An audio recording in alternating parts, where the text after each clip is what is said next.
If you're struggling with too many swing thoughts, you're out on the golf course, there's so much clutter in your mind that you're not swinging freely, it's probably because you are thinking too internal with what you're trying to do with your body or the club.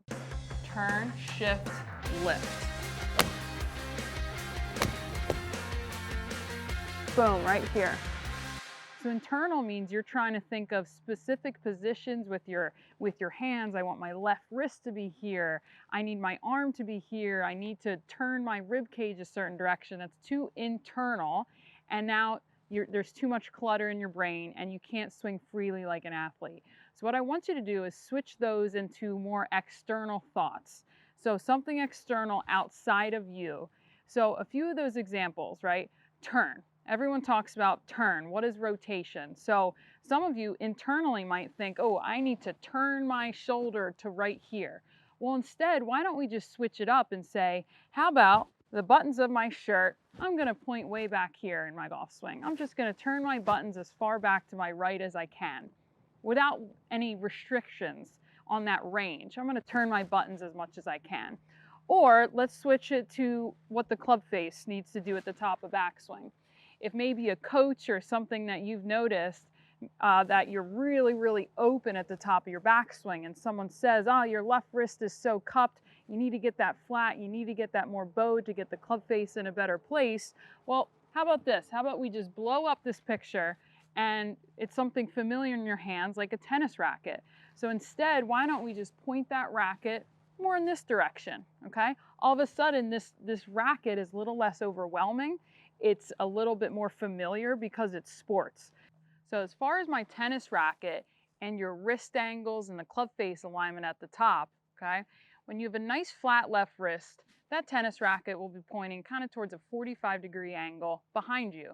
But if our left wrist is excessively cupped or extended, now that racket's facing almost down range, that's an excessively open club face. Conversely, closed, now that racket's kind of pointing back towards the camera, that's excessively closed. So when we are too open and too closed, our body is going to do some things to manipulate and square that club face. But again, this external cue of racket gets us in a good place of like, oh, I can just put that there, instead of getting very complicated with where we're looking or feeling with our wrist angles. So to hit more draws, say you're someone that slices the golf ball. Here's two external feels for you. I'm going to turn the buttons of my shirt more right, and I'm pointing my racket here. That sounds a lot more simple than placing your body in specific parts. Okay, another example of a great external thought. If you are one that, say, comes up out of your posture, or you're struggling with what we call the tilts and bends in your golf swing, this is a great drill you can do. You put an alignment stick kind of in the ground like so, grab an exercise band, and this is going to simulate a pulley system.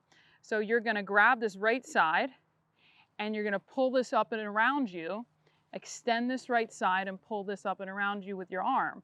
As my right side goes up, my left side goes down.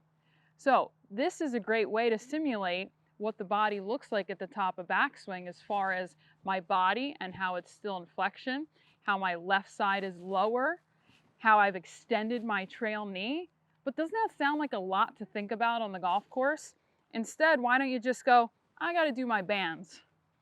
I have to feel my bands out on the golf course, okay? So then you step back, your friends are playing, they've hit a shot, and you're on the sideline just kind of feeling your bands. Instead of, oh, I got to extend my right knee, I got to get my left shoulder down, I got to get my left hip down. That's too much. That's too much clutter, okay? Another thing we can do, when you're practicing, good old sidewalk chalk is a great drill for low point. So a lot of times with students, we draw a line in the ground, okay, and we say, hey, we got to hit the golf ball and then on the front side of the chalk, or at the very least, just hit that chalk. So now you're on the golf course, instead of thinking, okay, I really need to shift my weight forward, I need to get everything going down range, you just think, oh, I'm going to do my chalk drill here. I'm going to get my buttons back and I'm going to hit in front of the chalk. Way more external, way more freer, okay? So when you're with your coach, when you're working on your golf swing, try to get some more external thoughts that you can translate to the golf course so you can swing freer and play a little bit more like an athlete.